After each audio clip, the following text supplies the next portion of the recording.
ನಮಸ್ತೆ ಫ್ರೆಂಡ್ಸ್, ನಾನಿವತ್ತು ತೋರಿಸ್ತಾ ಇರೋ ರೆಸಿಪಿ ಬಂದು ಗೋಬಿ ಮಂಚೂರಿಯನ್ ಹೇಗೆ ಮಾಡೋದಂತ ನೋಡ್ಕೊಂಬರೋಣ ಬನ್ನಿ. ಮೊದಲಿಗೆ ಒಂದು ಬೌಲ್ನ ತಗೊಂಡು ತುರಿದಿಟ್ಟಿರುವಂತಹ ಕ್ಯಾಬೇಜ್ನ ಹಾಕ್ಕೊಳ್ತಾ ಇದ್ದೀನಿ. 1 ಕಪ್ ಆಗೋಷ್ಟು ಮೈದಾ ಹಿಟ್ಟು ಹಾಕ್ಕೊಂಡಿದ್ದೀನಿ. ಅರ್ಧ ಕಪ್ಪಷ್ಟು ಕಾರ್ನ್ಫ್ಲೋರ್ನ ಹಾಕ್ಕೊಳ್ತಾ ಇದ್ದೀನಿ. 1 ಟೀ ಸ್ಪೂನು ಖಾರದ ಪುಡಿ ಹಾಕ್ಕೊಳ್ತಾ ಇದ್ದೀನಿ. ಉಪ್ಪು ರುಚಿಗೆ ತಕ್ಕಷ್ಟು ಹಾಕ್ಕೊಳ್ತಾ ಇದ್ದೀನಿ.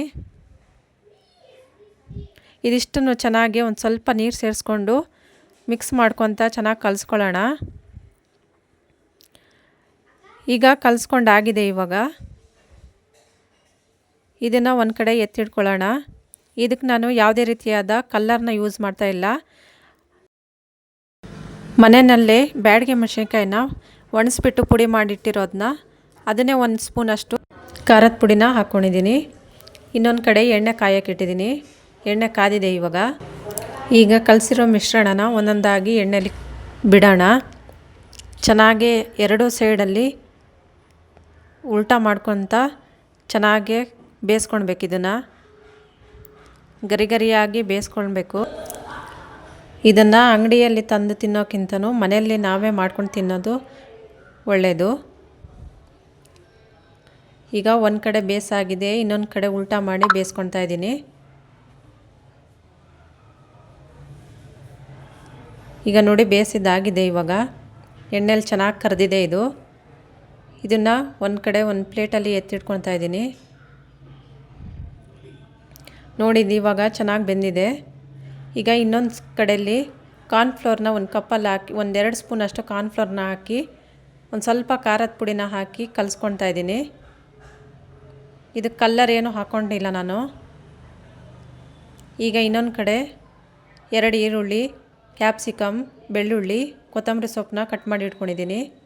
ಒಂದು ಬಾಣಲಿ ಇಟ್ಬಿಟ್ಟು ಅದಕ್ಕೆ 2 ಟೇಬಲ್ ಸ್ಪೂನಷ್ಟು ಎಣ್ಣೆ ಹಾಕ್ಕೊಳ್ತಾ ಇದ್ದೀನಿ.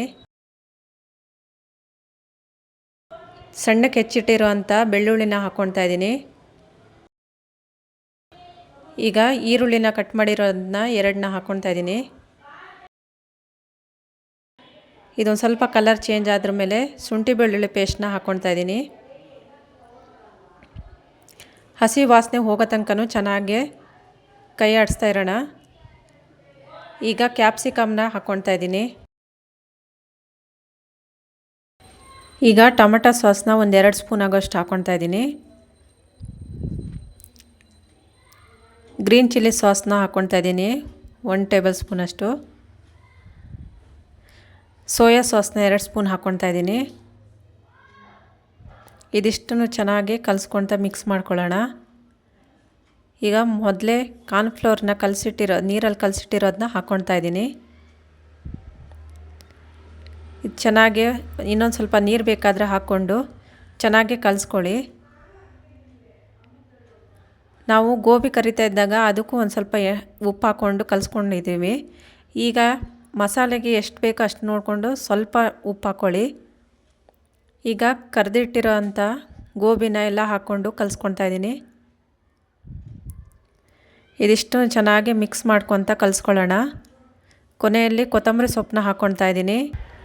ನೋಡಿ ಇವಾಗ ಇದಾಗಿದೆ. ನೋಡಿದ್ರಲ್ವ ಮನೆಯಲ್ಲೇ ಸುಲಭವಾಗಿ ಗೋಬಿನ ಹೇಗೆ ಮಾಡ್ಕೊಳ್ಳೋದಂತ. ಇಷ್ಟ ಆದರೆ ನೀವು ಮನೆಯಲ್ಲೇ ಟ್ರೈ ಮಾಡಿ ನೋಡಿ. Thank you for watching.